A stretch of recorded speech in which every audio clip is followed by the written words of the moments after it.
মাজারে গিয়ে শিরক করতে না। শিরক যারা করবে সেটা মাজারের জায়গার জিনিস। শিরক শিরকি। মাজার শব্দের অর্থ জিয়ারতের স্থান। আপনি জিয়ারতের স্থানে যাবেন, জিয়ারত করবেন। হুজুর জিয়ারত করেছেন, মাজার জিয়ারত, কবর জিয়ারত সুন্নতে রাসূল সাল্লাল্লাহু আলাইহি ওয়াসাল্লাম এর বিরুদ্ধে বলা, আল্লাহর নবীর বিরুদ্ধে বলে ঈমান হারা হওয়া। হ্যাঁ, আপনি মাজারে সেজদা দিচ্ছেন, আগরবাতি দেন, কুবাতি দেন, সেটা আপনার শিরক, ওটা নবী শেখায় নাই। মানুষ শিরক করবে দেখে জিয়ারত করবে তা তো হয় না। জিয়ারত আলাদা জিনিস, শিরক আলাদা। কথা কি বুঝতে পারছেন? শিরকের বিরোধী আমরা জটায়ু পটায়ু পাশার চট মাথায় জট ওগুলার পক্ষে আমরা না। মোসারু গাজারু নাই, নামাজ নাই কালাম, মহিলার সাথে ব্যাপদ্দা, ওগুলা আমরা ওগুলার বিরোধী। কথা বলছেন না কেন? কিন্তু ওলিদের বিরোধী নয়। যারা ওলি তাদের বিরুদ্ধে যাও, মানে ওমান আদালি ওলিয়ান ফাকাদ আযানতুহু বিল হার। বুখারী খুলুন 26 পারা, দ্বিতীয় খণ্ড, 963 পৃষ্ঠা, লেবানিজ ছাপা, ইন্ডিয়ান ছাপা, বাংলা বাজার ঢাকার ছাপা, পাকিস্তানি ছাপা, সমস্ত মিশরি ছাপা, সব ছাপার বুখারী খোলেন। আল্লাহ বলেন, যে ব্যক্তি আমার ওলিদের দুশমনী করে ফাকাদ আযানতুহু বিল হার, ওর কপালের হেদায়েত জুটলো না, ওটা বেয়াদব হয়ে গেল, ওর বিরুদ্ধে যুদ্ধ করা আমি আল্লাহর দায়িত্ব হয়ে গেল। নাউজুবিল্লাহ বলেন। দলিল গ্রহণ করুন। ওমান আদালি ওলিয়ান, খালি ওলি না দিয়ে যদি দিত মুফতিয়ান, তাহলে মুফতিদের সুপার বড় পারা যেত না।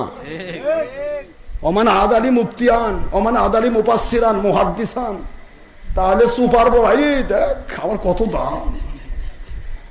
ওমান আদালি ওলিয়ান, যারা বলতেছেন ওলি আল্লাহ, আল্লাহ বলে ওলি, তো এটা কোন ওলি?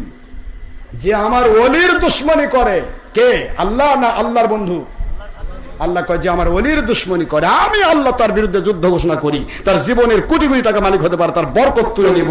সে অসংখ্য কিছুর মালিক হতে পারে, তার কলিজার থেকে শান্তি তুলে নিব। তার কলিজা খালি দুরু দুরু করবে, শান্তিতে থাকবে না, পেরেশানিতে তার জিন্দেগি কাটবে। ওলিদের বিরুদ্ধে যাবেন না বাবা, খবরদার। মানুষের মাথায় ব্যথা হয়েছে দেখে এক কোপ দিয়ে কাল্লা কেটে ফেলবেন, এ তো শয়তানি। ব্যথা হয়েছে নাপা খান, প্যারাসিটামল খান, তারপরে তাও ভালো হচ্ছে না, এবার আপনি অ্যান্টিহিস্টামিন কিছু সিরাপ খান, তাও যদি ভালো না হয় একাধারে 1 মাস ধরে মন্টেক খান, মন্টেক 10 খান, তার সাথে যদি আরো নাক দিয়ে গড়ে তাহলে একটু ফিক্সোফিনাডিন খান, ভালোই যাবে। তা মাথা ব্যথা করতে দিদিন কোপ দিয়ে ফেলে দিতে, মাথা ব্যথা করে ফেলে দিই। মাথা ব্যথা করে তো চিকিৎসা আছে না? নাই? শিরক করে চিকিৎসা আছে। প্রতিটা মাজার শিরক মুক্ত করো। তাই বলে মাজার জিয়ারত বন্ধ করো না। নবীজির সুন্নাত বন্ধ করলে কপাল পুড়ে যাবে। জিয়ারত সুন্নতে রাসূল সাল্লাল্লাহু আলাইহি সাল্লাম, হুজুর পাক সাল্লাল্লাহু আলাইহি ওয়াসাল্লাম নিজে জিয়ারত করেছেন। নবীজি শ্রেষ্ঠ, আর জিয়ারত যাদের কবর করেছেন তারা শ্রেষ্ঠ নয়। শ্রেষ্ঠ নবী যদি আমাদের মতো সাধারণ মানুষের অথবা সাহাবায়ে কেরাম, তো নবী না, হুজুরের সাহাবী। কথা বলছেন না কেন? তাদের কবর যদি শ্রেষ্ঠ নবী, নবী রাসূলের ইমাম, নবী রাসূলের রাসূল, তিনি যদি জিয়ারত করতে পারেন, আপনি হবুল্লাহ সুবুল্লাহ ওলির জিয়ারত করতে এত প্যাস লাগে কেন? কপাল পুড়ে গেছে। হ্যাঁ হ্যাঁ, এর পরিষ্কার বুখারী মুসলিম এসেছে। উহুদের ময়দানে সমস্ত শহীদদের কবর হুজুর জিয়ারত করেছেন। এমনকি হুজুর পাক সাল্লাল্লাহু আলাইহি ওয়াসাল্লামের রওজা পাকের সামনে বরাবর যে জান্নাতুল বাকি, হুজুর নিজে জিয়ারত করেছেন। আম্মা খাদিজাতুল কুবরার কবর হুজুর নিজে জিয়ারত করেছেন। সবই তো হাদিস আছে।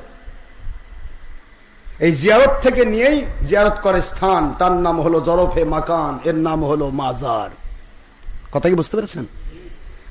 আর সেজদা করার স্থান মসজিদ।